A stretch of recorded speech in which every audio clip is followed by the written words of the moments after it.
Hello, everybody. Welcome back to the Baked Goods YouTube channel, and welcome to the beginning of my Unmatched Strategy Guide series. For those of you who are unaware, Unmatched is a board game that is essentially like Mortal Kombat. It's like a fighting game with a bunch of random assorted characters, and you can have a bunch of different weird matchups, like the Raptors from Jurassic Park versus Bruce Lee. So it's just that kind of game. It's probably one of my 5 favorite board games. So I obviously am interested in content about it, and I realize that there isn't really like a whole lot of strategy discussion on YouTube. So I thought I could start making some videos about it. So that's where this series comes in. I'll be creating some in-depth analysis videos of individual cards or entire hero decks, or maybe some other abstract game concepts. Who knows? But before I get started with today's topic, I want to briefly give some assumptions about why this video exists and how you should use it. So the first thing is, this is not a rules video or a how to play tutorial or anything like that. I'm coming into these videos with the hopes that you are coming into these videos knowing how to play. So you should either read the rule book again or go watch a how to play video. I'm sure there's a bunch of them on YouTube, so maybe go do that and then come back. Also, maybe before you come back from watching that how to play video, I'm expecting you to be somewhat familiar with this game. So maybe actually play it once or twice before watching this. That way you'll actually probably get more out of it. Or you could watch this video before you play and then go in super knowledgeable. Who knows? The third thing is, these are generally my own opinions, so it might not be good advice, although I'd like to think it is. But always come to your own conclusions from your own experiences after processing my thoughts. And if you disagree with me, please leave a comment, because I'd love to have a discussion with you about this game. Like I said before, I'm going to mostly cover individual heroes and decks, and like how you should play that hero, how you should use their cards. But I needed to kind of have some foundation to build my strategy videos on, and as I'll mention a little bit later, this is probably the biggest foundation for the game. So this video is probably going to be a little bit different than they normally will be.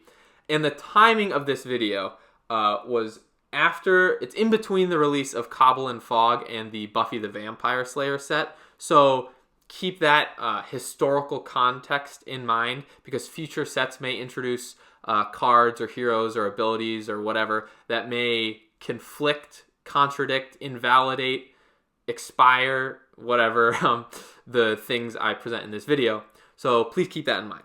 So now that that's all out of the way, today's video is about Feint, which is a very specific card, and it is a 2-value versatile card, which means it can be used for attack or defense. It can be used by any of the fighters on your team, and the card text is: immediately cancel all effects on your opponent's card. And then the boost value is 2. I'm not sure if that's constant for every single Feint card in every single deck, but you don't really use Feints for boosts. So anyway, I cannot really talk about this card in a vacuum, because its effect cancels a different card. So I'm going to be mentioning a bunch of specific cards here for examples, but don't worry, they will eventually get covered in separate videos. So this card is a basic card, and every deck has 3 of them. What I mean by basic is there's a bunch of cards that appear in multiple different decks, and they did that. The designers made that so that there was a common pool of shared effects that were consistent through every single hero, so that if your opponent played a card, you'd say, "Oh, what's that?" and you'd say Feint, instead of there being 19 different versions of Feint for every single hero. It's just one constant card. And there's a few more cards like this that I might make separate videos on, but Feint is the most important because the entire combat system for this game revolves around this card. The text says it immediately cancels all effects on your opponent's card, which is very important because a lot of decks have really powerful cards that can just outright win the game. So this is kind of like a balance where you say, oh no, you can't do that, and I'm going to stop you with this card. Of course, it involves several mind games because figuring out when your opponent is going to play their good card and when you should play this card is like there's no like algorithm or formula for that. It's kind of just knowing your opponent, and so you can get into some mind games mid-game. In the game arc, as in like the abstract way the game develops in terms of like pace, tempo, health cards. Basically, the momentum of the game and who has it can be decided with this card. And that's kind of cool. Like I said before, this card is generally utilized against your opponent's cards with big effects. And I say that because you generally want to use this to preserve health, because the more health you have, obviously you're kept alive longer. The game ends when one of the two heroes runs out of health.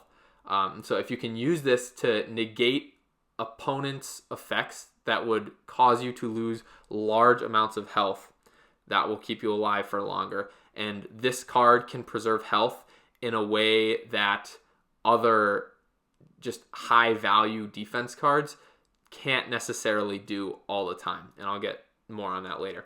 And secondarily, you want to cancel just good effects for your opponents.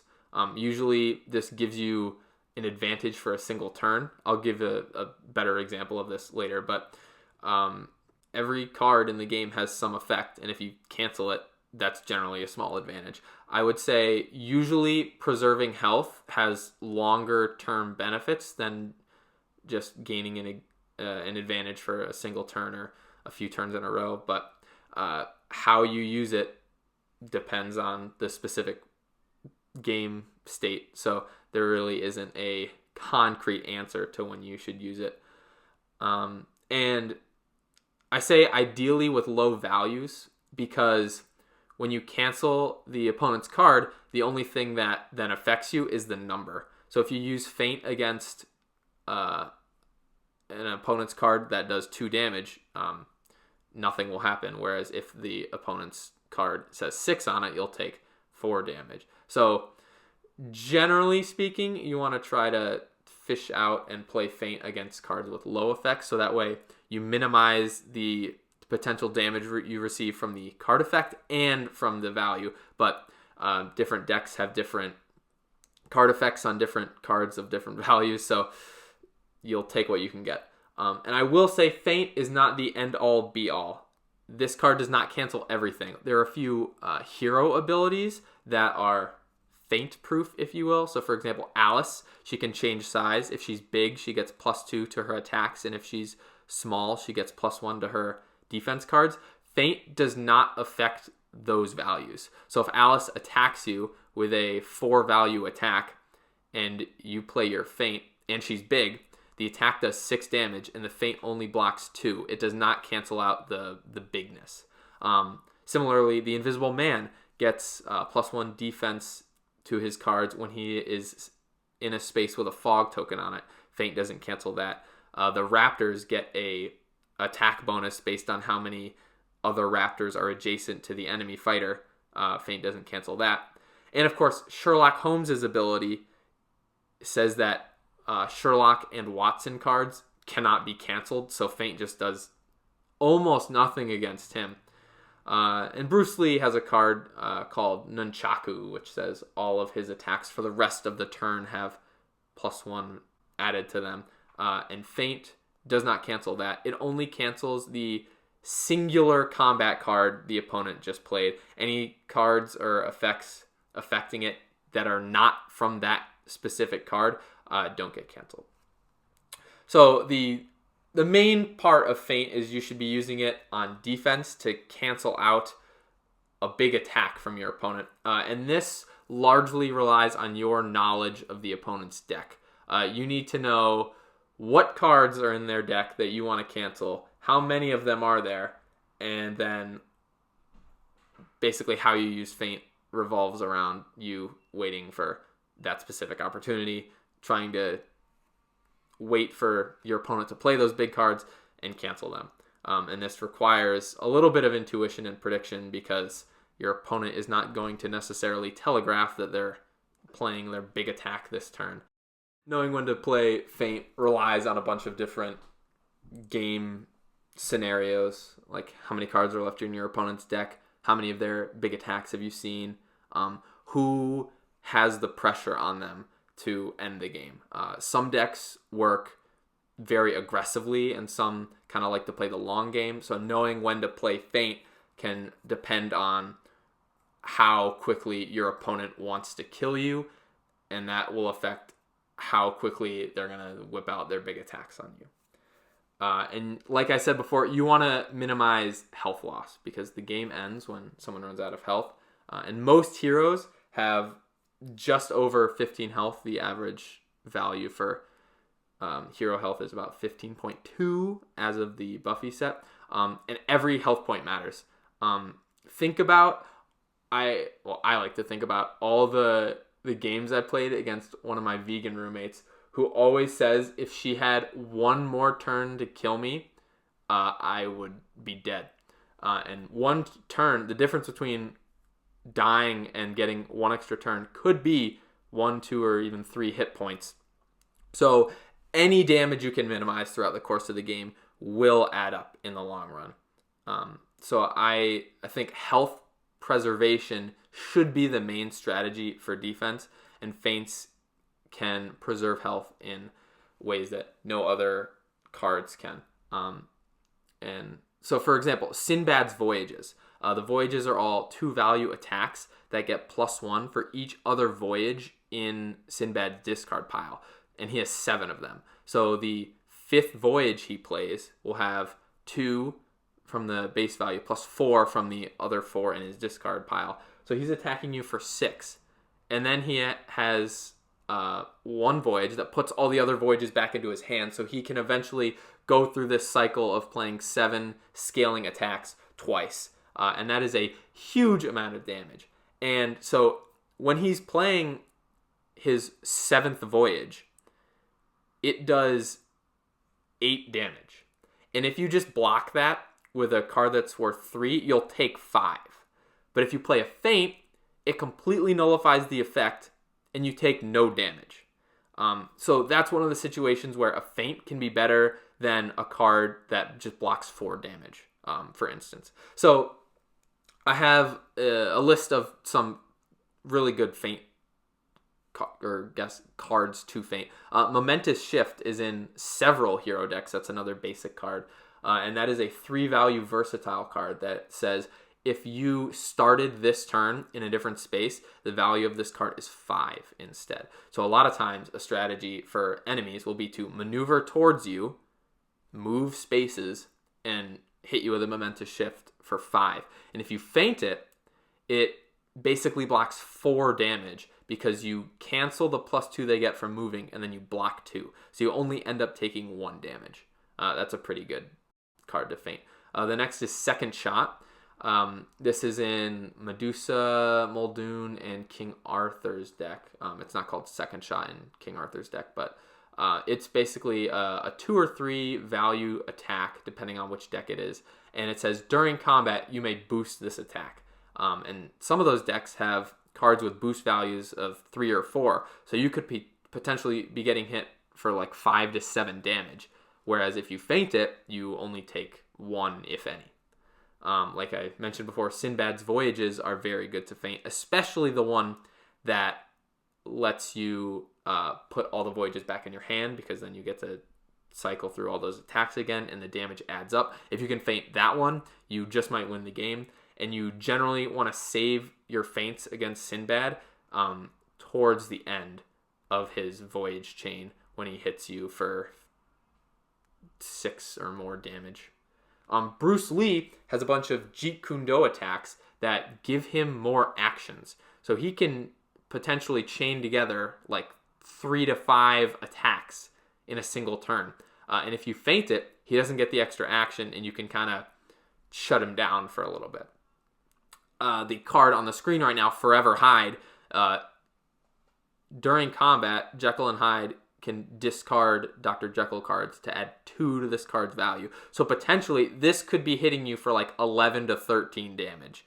So this is an example of a really strong effect that you want to nullify, because if you cancel the ability, you'll only take 3 damage, versus if you just block with a 4 value card, you might be taking upwards of like 6 damage.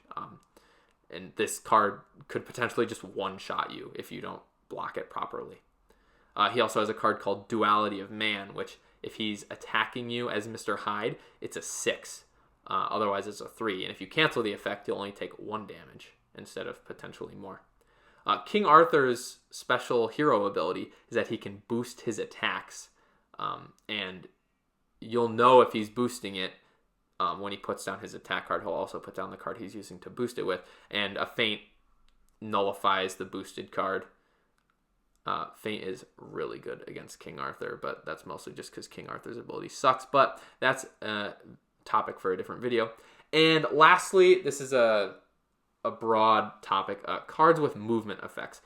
A lot of times, the way the turn structure works in this game is that the player who goes first, not necessarily, but usually at the beginning of the game, each player will maneuver twice to get 7 cards in their hand, and then whoever goes first will move towards the other player and attack. And then there's a kind of a pattern of that player moves, attacks, then the next player attacks and then moves away. So you're kind of like kiting each other. However, the person going first, they have cards that they can play attacks that say after combat you can move 2 spaces away, like Skirmish or Leap Away are good examples of that. And those cards are really good because generally ending your turn right next to the enemy is very bad, because then they could potentially just attack you twice. And if you're not prepared to block like that, you could be taking a lot of damage. And if you're starting your turn with the opponent next to you, you kind of have more leeway on how the game progresses next. So cards that basically give you a free action, like a move. So you attack and then you get to move after the attack. They kind of reset that pattern, and now you're kind of in control because the other person has to move to attack you, and then you can make the big decisions. So if you play a feint, that will cancel the movement effect, like guaranteed. The other player won't be able to move away from you on that turn unless they have a special ability like Robin Hood or Bruce Lee, but I'm assuming that's not the case. They could be playing a skirmish to try to get away after the combat, but you can feint it, and now they're stuck right next to you. It's your turn, and you now have the upper hand for that specific scenario. So there's plenty more examples of powerful attack cards you want to nullify, but those were just a few that came to mind. So maybe have these in the back of your mind whenever you're thinking about which cards to block or not. And next, I want to talk about kind of a niche topic, but that's using feint on offense, because some heroes have very powerful effects attached to defense cards, which, when canceled, can be very bad for them. However, when you play a feint on offense, an opponent immediately effect will happen first. So if they have an effect on their card that happens immediately, it'll happen before your feint does, because when there's a timing tie on cards, the defender's resolves first. So keep that in mind. The pros of using this on offense is that it's very unpredictable. Most people will not expect you to offensively play a feint, so you can catch people off guard. And you might look like a genius if King Arthur is about to play the Holy Grail and you feint it. Suddenly his healing is denied and he's kind of screwed because he's about to die, and he didn't get his heal back to 8 off. Some cons, however, is this is very high risk. Like I said before, your opponent's not just going to telegraph when they're going to play a card necessarily. So you might play a feint, and they just play something that was not worth canceling, and that could be very bad. You only have 3 feints, and you have to use them well. It is very low damage because a feint is only 2, so you probably will not deal any damage for that attack. And you might look like an idiot, like I said before. So some examples of good offensive feints. Like I mentioned, King Arthur's Holy Grail. This heals him back when he's at very low health. And if you cancel that healing, that could just give you the game. Merlin has a card that during combat, it cancels all damage, and then that person gets to move Merlin to any space. If you cancel that, you may just kill Merlin because that card's defense value is 0. And that would be really sweet. And Alice has a card called Through the Looking Glass, which is probably one of the best defensive cards in the game because it gives the Alice player 3 options to choose from. She can either restore 3 health, draw 2 cards, or move Alice to any space. And those are all very powerful effects. And if you cancel that, you deny her healing, card draw, and potentially an escape. That's pretty good. However, like I said before, you primarily want to use this card to preserve health, and you don't really preserve health when you use this as an attack because you can't take damage directly from a high defense value from your opponent. So generally, canceling attacks is better than the perhaps narrow advantage using it as an attack will give you. And when in doubt, I would probably not use this as an attack. But there are some very niche situations where it could be useful. So you should remember that this is an option, but you shouldn't be too gung-ho about trying to use this every game and kind of go, aha, to your opponent. But remember, each game has different situations, and this tactic might be pretty useful. And lastly, I want to talk about how to counter feint. So every deck has 3 feints, which means your opponent also has feints. So how do you kind of get around them just canceling all your good attacks? Well, the most obvious answer is attack with high value cards, because like I said, feint will cancel the text on the other player's card, but not the number, which means if you're attacking with a card that does 5 damage, they're only blocking 2 of it, which means they're taking 3 health away. And if you deal 3 damage to them every time they take a feint, that's like usually at least half their health pool, and that's pretty substantial. So any card with a value 5 or above is generally a safe bet to play if you think your opponent has a feint, because it'll deal a good chunk of damage. I think the best way to counter feint is to not make it easy for your opponent to know when to play it. So there's a metaphor for an executioner. There is a person in jail, hypothetically, and he is receiving the death penalty. So maybe it's like Alabama or something. And it's Monday, and the executioner says, you are going to die by Friday. Sorry, I know this is a grim example. But, so every night the person will go to bed, and he'll be worried about whether or not the executioner is going to come in and kill him the next day. However, if the executioner waits past Thursday, the prisoner knows he's going to get executed on Friday, and thus the surprise factor is gone. So what I'm saying is, your opponent knows you have big cards, and if you save them until the end of the game, it makes it a lot easier for them to predict when you're going to play them, and thus they will have a tactical advantage of knowing when to feint. So, in order to avoid this, you have to sporadically play all your good cards and not wait until the end.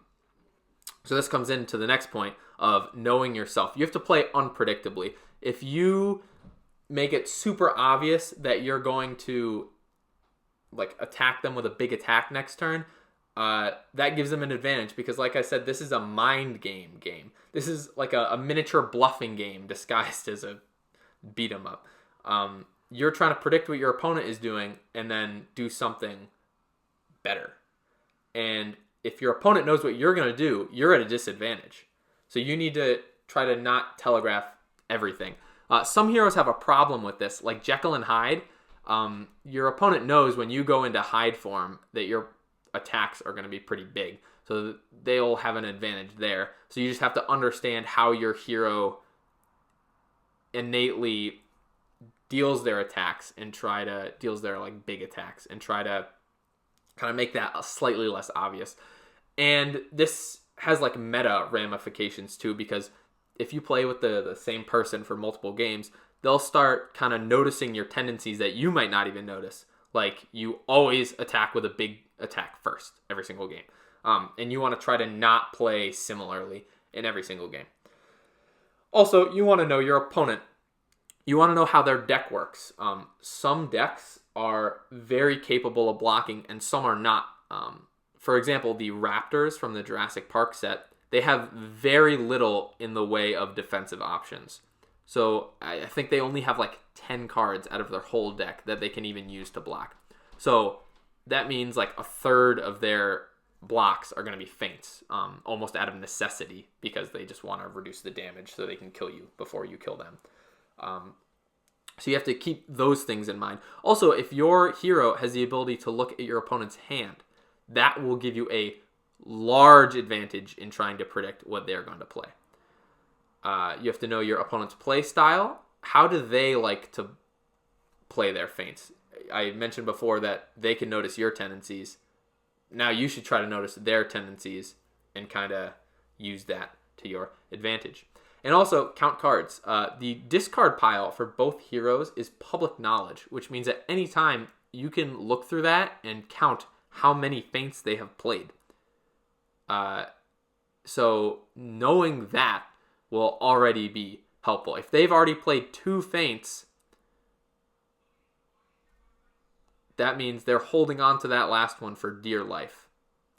This is like a statistics thing that I probably should have mentioned earlier in the video, but on the very first turn of the game, when you draw your 5-card starting hand, there's like a 44% chance you draw 1 feint. And by the second turn, assuming you maneuver twice, there's like a 56% chance you have at least 1 feint. So right out of the gate, you should kind of assume that your opponent has a feint in their hand. So keep that in mind tactically. And lastly, here's my final thoughts. A lot of the tension and drama in Unmatched comes from this singular card. It has so much potential to create or abruptly destroy big swings, and it is quite possibly the most important card in every single deck in this game. And thusly, that makes it kind of the strategical foundation for this game, in my opinion, which is why I covered it first and so in-depthly, because in the end, it is only one card. So, going forward, keep in mind that Feint exists. So, when you think your deck is unstoppable, it's not, because Feint exists. And lastly, be sure to count your opponent's feints. Thank you so much for watching. I intend to make more videos about Unmatched in the future. Like I said, this is a series, so stay tuned. Hit the subscribe button so you never miss something. Hit the bell if you like getting YouTube notifications on your phone, because I know I don't. Like the video if you thought it was nice, and as always, if you disagree with me or agree with me, leave a comment and let me know. That'd be cool. So, thanks for watching, and remember, in battle, there are no equals.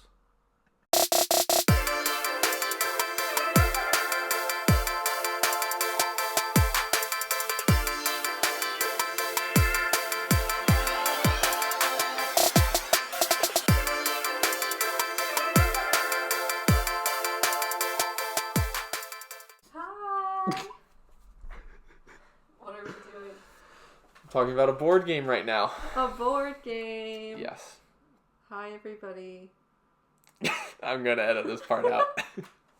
Bye, everybody. Thanks for listening. Follow me on YouTube. So don't forget to like, subscribe, and I don't know, pee yourself, whatever YouTubers do.